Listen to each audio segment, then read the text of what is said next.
देखो मेडिकल में ड्राइवर भाइयों की बात कर रहा हूँ मैं, ये वीडियो ड्राइवर भाइयों के लिए, अदरवाइज़ और किसके लिए ये नहीं है।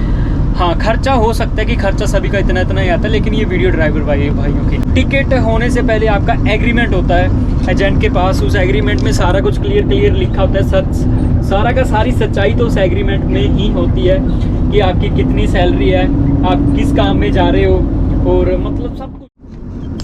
सो वंस अगेन आप सभी का स्वागत है भाई एक और नए ट्रैकिंग ब्लॉग में। तो आप सभी का दिल से शुक्रिया भाई, आप सभी वीडियोस को इतना प्यार दे रहे हो, और उम्मीद करता हूँ कि आपको आने वाली वीडियोस भी बहुत अच्छी लगेगी, है ना। तो ज़्यादा टाइम वेस्ट ना करते हुए मैं आपको पहले बता देता हूँ आज का जो टॉपिक होगा वो किसके रिलेटेड होगा। तो भाई आज की वीडियो में मैं आपको बताऊँगा कि मेरा कुवैत में आने का कितना टाइम लगा था, कितना खर्चा हुआ, और मतलब मेरे साथ क्या क्या हुआ। स्टार्टिंग से बताऊंगा मैं आपको कि मैंने कब ट्राई दी थी, उसके बाद क्या हुआ, उसके बाद क्या हुआ, मेडिकल पीसीसी, और कितना पैसा मेरा मेडिकल को लगा। A to Z सारा का सारा कुछ इस वीडियो में मैं बताऊंगा। तो जो भी भाई चैनल पे नया है चैनल को सब्सक्राइब कर लेना, और साथ के साथ बेल आइकन के बटन को ज़रूर दबा लेना, ताकि जो मेरी वीडियोज़ है आप तक आसानी से पहुँच सके ना। बाकी फ़िलहाल पहले मैं आपको थोड़ा सा काम दिखा देता हूँ, अभी काम कर रहे हैं हम, फिर उसके बाद सारी की सारी इन्फॉर्मेशन आपको देते हैं, ठीक है। तो अभी भाई देख लो, पहले तो अभी मैं हूँ भाई काम पे, और मुझे काम पे आए को भाई 2-2.5 घंटे हो चुके हैं, और 2-2.5 घंटे में तीसरा चौथा चक्कर लगा रहा हूँ मैं अभी। और जैसे कि आप मेरी पहली वीडियो भी मुझे लग रहा है आपने मेरी देखी ही होगी, और जिसने नहीं देखे भाई आपको मैं पहले बता दूं, मैं अभी कुवैत में हूँ, और कुवैत में मुझे 1.5 साल के करीब हो चुका है, और यहाँ पे भाई मैं डंप ट्रक चलाता हूँ, है ना, ट्रक ड्राइवर हूँ। और आज का मौसम आप देख सकते हो कैसा है कैसा नहीं है भाई, बिल्कुल क्लियर मौसम है, बहुत अच्छा मौसम हो चुका है कुवैत का इस टाइम पे। बाकी गाड़ी आपको पता ही है, गाड़ी अपन बिल्कुल साफ़ सुथरी रखते हैं, बिल्कुल साफ़ क्लियर करके रखते हैं। बाहर तो बहुत ज़्यादा धूल होती है भाई, क्या ही बताऊँ, बाहर तो निकलना भी मुश्किल है। बाकी चलो कोई बात नहीं, वहाँ पे पहुँचते हैं एंड देन फिर आपको बताते हैं सारी की सारी इन्फॉर्मेशन। बाकी भाई दोबारा से मैं इस वीडियो में दोबारा बोल रहा हूँ, अगर कोई भी भाई इंडिया से आ रहा है ना, पंजाब साइड से या हिमाचल से, तो भाई मुझे ज़रूर बताना। मुझे थोड़ा सा सामान मंगवाना है अपना गोप्रो का, माउंट है बस, मतलब ज़्यादा नहीं बोलता मैं, 200-250 ग्राम का सामान होगा वो।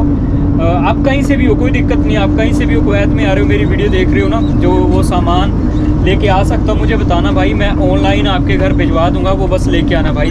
अभी कोई मेरा रिलेटिव कोई है नहीं है जो आ नहीं रहा है ना, आ रहा होता तो मैंने उसी से मंगवा देना था, लेकिन अगर आ रहा हो तो कमेंट करके ज़रूर बताना भाई, मैं उसे मैसेज कर दूंगा भाई को, और उसके घर पे वो सामान भिजवा दूंगा, आप ले आना भाई, ठीक है। इतना कष्ट है आपसे, अगर कोई हो तो ज़रूर बताना। बाकी मिट्टी के ढेर देखो, वो रहा आपके सामने, हर वीडियो में दिखाता हूँ, वहाँ पे मिट्टी फेंक रहे हो। पहले एक लेयर थी, उसके बाद दूसरी लेयर हुई, और उसके बाद भाई अभी तीसरी लेयर पे मिट्टी फेंक रहे हैं। तो मैं नज़दीक जाके आपको दिखाता हूँ कि तीसरी लेयर मतलब कितनी ऊपर जाके हो चुकी है ना। वो देखो एक दूर आपको मिट्टी का पहाड़ दिख रहा होगा, बहुत दूर दिख रहा होगा ना, वो पता नहीं कितना लेयर होगा, वो तो मैं बोल रहा हूँ कम से कम 7-8 लेयर होगा, वो इतना बड़ा पहाड़ है। कैमरे में नहीं दिखाई दे रहा होगा, लेकिन रियल में मुझे दिखाई दे रहा, बहुत बड़ा पहाड़ बना दिया वो ना।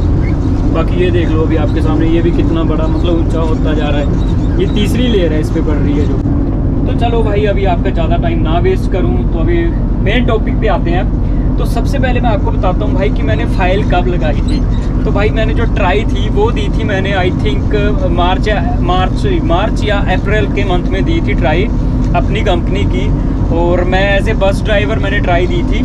तो उस टाइम पे जो मेरी सैलरी थी भाई 140 KD, इन्होंने बताया था कि आपकी 140 KD लगेगी प्लस ओवर टाइम, ठीक है। तो बस में मैंने सोचा चलो बस में कि ओवर टाइम होता ही है, मैंने पता भी करवाया था। तो वहाँ पे मैंने ट्राई दी थी, वहाँ पर ट्राई हुई थी हमारी मोहाली शायद 6 फेस में हुई थी। और वहाँ पे हमें जो गाड़ी थी वहाँ पर बस की थी, लेकिन हमारी जो ट्राई हो रही थी वो हो रही थी ट्रक पे, जो पुराने ट्रक नहीं होते उस पे हो रही थी, जो 10 चक्के होते हैं ना, तो उस पे हमारी ट्राई हुई थी, बैक वहाँ पर लगवाई थी गाड़ी हमसे। ये सुन लो भाई, जो भी ट्राइज होती हैं वो उसमें बैक गाड़ी लगवाते हैं, या कभी एस बनवाते हैं, एल भी बनवाते हैं, ये सिस्टम है, ठीक है। तो वहाँ पे मैं क्लियर हो गया था, और उसके बाद मेरा भाई कम से कम 20 या 25 दिन लग गए थे मेरा लिस्ट में नाम आने को, कि आपका लिस्ट में नाम आ चुका है। मतलब 20 के दिन में मेरा लिस्ट में नाम आ गया था, तो मुझे बता दिया था एजेंट ने कॉल करके कि आपका जो नाम आ चुका है लिस्ट में। तो लिस्ट में नाम आने के बाद भाई उन्होंने मुझे बोला था कि आप अपना जो मेडिकल होता है ना, एक छोटा मेडिकल होता है, वो करवा लो। आप सभी को पता ही होगा, जिस भाई ने भी कुवैत के लिए फ़ाइल लगवाई हुई है या जो कुवैत में आ चुके हैं कि एक छोटा मेडिकल होता है, नॉर्मल मेडिकल जिसे बोलते हैं, उसमें आपका चेस्ट स्कैन होता है और ब्लड टेस्ट होता है, बाकी हाइट वीट वगैरह होती है, ऐसा ही कुछ होता है, नॉर्मल होता है वो। तो उसका भाई मेरा जो खर्चा आया था वो 2500 रुपये आया था, इंडियन रुपीज़ है ना, 2500। तो मुझे नहीं पता आपका कितना आएगा अभी के टाइम पे, क्योंकि आज से मैं 1.5-2 साल पहले की बात कर रहा हूँ, 2 या 2.5 साल पहले की। तो 2500 मेरा खर्चा आया था। वो मैंने जब मेडिकल इनको दे दिया था, उसके बाद उन्होंने मुझे बोला, मेरे जो एजेंट थे, कि आप वेट करो, कम से कम 1.5 या 2 महीने का टाइम लगेगा, उस टाइम पे बोला था, ठीक है। तो मैंने बोला चलो कोई बात नहीं भाई, वेट करना ही पड़ेगा, आप और क्या कर सकते हैं, क्योंकि कुवैत का वीज़ा आने में उन्होंने मुझे पहले ही बोल दिया था कि टाइम लग जाता है 3 से 4 मंथ। मैंने बोला चलो ठीक है भाई। तो भाई असली घड़ी है जो स्टार्ट होती है तब से, सीरियस। हाँ, उसका मेडिकल के बाद उन्होंने मुझे बोला कि आप अपना PCC करवा के भी हमें दे दो। तो भाई मैंने चलो ठीक है। और PCC का हमारा खर्चा हो भाई 800, हिमाचल की बात कर रहा हूँ। हिमाचल में PCC का खर्चा होता है 800 या 900 रुपीज़, मतलब ज़्यादा से ज़्यादा मेरा टोटल जाने आने का खर्चा 1000 रुपये में हो गया था, है ना। शिमला में मेरी PCC हुई थी, और आप मानोगे नहीं, उसी दिन शाम को मेरा जो पुलिस वेरिफिकेशन आ गया था, और 7 डेज़ के अंदर अंदर मेरी PCC भी आ गई थी। हिमाचल में थोड़ा प्रोसेस मतलब फास्ट है, 7 डेज़ के अंदर अंदर आपका जो PCC आ जाता है, और 15 डेज़ के अंदर अंदर आपका जो पासपोर्ट है वो आपके हाथ में आ जाता है, ठीक है। तो शाम को PCC मेरे पास आ गई थी, सॉरी PCC नहीं, वेरिफिकेशन कोड आ गया था। तो उसके बाद हफ्ते बाद PCC आने के बाद मैंने वो भी उनके पास जमा करवा दी भाई। तो उसके बाद मैं बैठ गया कि चलो अब वेट करते हैं वीज़ा आने का। भाई साहब वीज़ा आते आते को सच्ची बात बोलूँ 1 साल लग गया, पूरा 1 साल। मैंने 2022 में आई थिंक, अभी मुझे इतना याद नहीं है, 22 या 23 में, 24 में तो मैं यहाँ पे नहीं, हाँ 22 में लगाया था। 23 में जाके, मार्च में जाके मेरा वीज़ा लगा भाई। वीज़ा लगा, उसके बाद मुझे उन्होंने बोला कि आप अपनी पहले PCC करवाओ। PCC करवाया, उससे पहले मैंने दोबारा से, क्योंकि आपको पता है 3 या 6 मंथ का वैलिडेट होता है PCC का, तो PCC का जो वैलिडिटी डेट था वो भी ख़त्म हो गया था। तो मुझे दोबारा से PCC करवाना पड़ा, और PCC करवाने के बाद उन्होंने बोला मुझे कि आप मेडिकल करवाओ। तो मेरा जो मेडिकल था उसका जो मतलब मेरा लोकेशन पड़ा था वो दिल्ली का पड़ा था। अभी दिल्ली का मुझे याद नहीं है कहाँ का पड़ा था, लेकिन दिल्ली का ही पड़ा था। तो वहाँ पे मैं चला गया भाई। वहाँ पे एक चीज़ मैं आपको पहले बता दूँ, आपके पास क्या क्या डॉक्यूमेंट होना ज़रूरी है। देखो, पहले तो आपकी वैक्सीन लगी होनी ज़रूरी है, सर्टिफिकेट आपके पास होने चाहिए। बाकी दूसरी बात, आपके पास वीज़ा होना चाहिए, वीज़ा कॉपी होनी चाहिए, ओरिजिनल वीज़ा होना चाहिए। कुछ भी आप मान के चलो, कॉपी भी हो तो चले, जो आपके एजेंट के पास होता है, ठीक है, वो आपके पास होना ज़रूरी है। ये जो 2 चीज़ें आपके पास बहुत ही ज़रूरी आपके पास होना चाहिए, ठीक है भाई। उसके बाद आप मेडिकल करवाओ। मेडिकल में भी बता देता हूँ आपको कि मेरा कितना पैसा लगा और क्या क्या उसमें चेक होता है। देखो, मेडिकल में ड्राइवर भाइयों की बात कर रहा हूँ मैं, ये वीडियो ड्राइवर भाइयों के लिए, अदरवाइज़ और किसके लिए ये नहीं है। हाँ, खर्चा हो सकता है कि खर्चा सभी का इतना ही आता है, लेकिन ये वीडियो ड्राइवर भाइयों के लिए। तो उसके बाद भाई मेडिकल में फ़र्स्ट ऑफ ऑल सबसे पहले जो आपकी हाइट होती है, उसके बाद वेट होता है। ये नॉर्मल होता है, इसमें कोई ज़रूरत नहीं होती कि आपका वेट कम है, हाइट छोटी है, कोई फ़र्क नहीं पड़ता, ठीक है। उसके बाद आपको मेन काउंटर पे लेके जाया जाता है, मतलब वहाँ पे पूछा जाता है आपको कि आप कौन सा मेडिकल करवाओगे। वहाँ पे 2 तरह का मेडिकल होता है। एक तो होता है 5500 का, अभी मुझे नहीं पता 6000 का होगा या कितने का, और दूसरा होता है शायद 8000 का या 8000 से ऊपर का, ठीक है। तो आपसे पूछा जाएगा आप कौन सा मेडिकल करवाओगे, तो उसके लिए मैं आपको पहले ही बता देता हूँ, सजेस्ट करता हूँ कि आप दूसरे वाला ही करवाना, जो 8000 या 8000 या 9000 वाला होगा। क्यों? उसके फ़ायदे बता देता हूँ मैं पहले आपको। उसके फ़ायदे ये है कि अगर आप बाई चांस किसी भी चीज़ में रह जाते हैं, आई टेस्ट में या चेस्ट स्कैन में, जैसे चेस्ट में कुछ भी दिक्कत आ जाती है ना, आपको पता है बहुत सारे केसेस ऐसे होते हैं, तो उसमें ये होता है कि आपको 2 बार चांस, 2-3 बार चांस दे देते हैं आपको, ठीक है। लेकिन अगर आपने 5000 या 6000 वाला करवाया होता है, उसमें आपको दोबारा चांस नहीं देंगे वो। अगर एक बार क्लियर हो गए तो क्लियर हो गया, अगर नहीं हुआ तो आपको दोबारा से पैसा भरना पड़ेगा। तो इससे अच्छा तो ये है कि 8 या 9000 वाला ही करवा के फ़ायदा है, ठीक है। तो उसके बाद बताता हूँ, आप काउंटर पे फ़ीस जमा करवा देते हो अपनी मेडिकल की, एंड देन उसके बाद होता है आपका ब्लड चेक होता है, ठीक है। ब्लड चेक होगा आपका, यूरिन टेस्ट भी होगा आपका, और यूरिन ये सब क्लियर होने के बाद आपका जो चेस्ट स्कैन होगा। चेस्ट स्कैन भी आपको पता है कि आजकल चला हुआ है, मतलब आजकल क्या, काफ़ी टाइम से यही है कि ना चेस्ट में कोई दाग वगैरह होता है तो उसका बहुत बड़ा इशू होता है, या कुछ ना कुछ इशू होता है। तो भाई मैं आपको एक सजेस्ट करूंगा कि आप पहले तो नॉर्मल हॉस्पिटल में चेक करवा लें, अपने निजी हॉस्पिटल में, ये सारा का सारा कुछ, ठीक है। अगर आप नॉर्मल हो तभी जाएँ आप मेडिकल करवाने, नहीं तो उससे पहले आप दवाइयाँ वगैरह खा कर ही जाएँ, ठीक है भाई। उसके बाद चेस्ट स्कैन होने के बाद आपकी होती है आई टेस्ट। आई टेस्ट भी भाई इसमें मेन है। आई टेस्ट में ऐसा होता है कि कई भाई जो ड्राइवर भाई हैं उन्हें पता नहीं होता, जिनकी आंखें कमज़ोर होती हैं और वो चश्मा लेके नहीं जाते या लगवाते नहीं हैं भाई। इसका भी मैं पहले ही आपको बता दूं, वहाँ पर बहुत बारीकी से कुवैत के लिए बहुत बारीकी से पूछा जाता है अपना ड्राइवरी में, है ना, ड्राइवर भाइयों से। तो मुझे पता है जिनकी आंखें कमज़ोर हैं उनको तो दिखना मुमकिन नहीं है, क्योंकि मुझे नहीं दिखा भाई, तो फिर मैं क्या ही बोलूँ, अभी क्या बताऊँ मैं। तो भाई उन भाइयों को पहले ही बोल दूँ, जिनकी भाइयों की आंखें कमज़ोर है ना, वो चश्मा लगा कर ही जाएँ, ठीक है, पहले ही लेकर जाएं और अच्छा वाला बनवा कर जाएं, क्लियर हो जाएगा। मेरा क्लियर हुआ तो आपका भी मैं 100% लिख के देता हूँ, आपका भी क्लियर होगा, ठीक है भाई। आई टेस्ट होने के बाद वहाँ पे आपका साथ ही होता है कलर ब्लाइंड टेस्ट, जिसमें कि वो होता है ना बिंदु बिंदु से होते हैं, मतलब गोल गोल से उसमें नंबर लिखे होते हैं, वो भी होता है, वो भी ईजी होता है, उसमें भी चल पड़ता है, उसका कोई इशू नहीं है, चल पड़ता है। मतलब कई बार होता है कि जो वहाँ पर टेस्ट लेने वाला बैठा होता है उसका दिमाग ख़राब हुआ होता है या चिड़ा हुआ होता है, तब करके वो आपको मना कर देता कि जाओ जाओ जाओ, बाद में रिक्वेस्ट वगैरह करके, बाद में जब वहाँ पर रश कम हो जाए या छुट्टी का टाइम हो जाए तब जाके थोड़ी रिक्वेस्ट किए करोगे तो आपका काम बन जाएगा, ठीक है। और चलो ये भी हो गया, टेस्ट हो गया, कलर ब्लाइंड टेस्ट भी हो गया। उसके बाद होता है आपको मतलब जो भी मतलब बंदे होते हैं उन्हें नंगा किया जाता है, पूरा सारे के सारे कपड़े उतार दिए जाते हैं और आपको आगे से भी देखा जाता है और पीछे से भी देखा जाता है, ठीक है। ये होने के बाद भाई उसके बाद लास्ट होता है वहाँ पर वैक्सीन लगती है। मुझे नहीं पता अभी वहाँ पर लगती होगी या नहीं लगती होगी, किस चीज़ की वैक्सीन लगती है वो पता नहीं।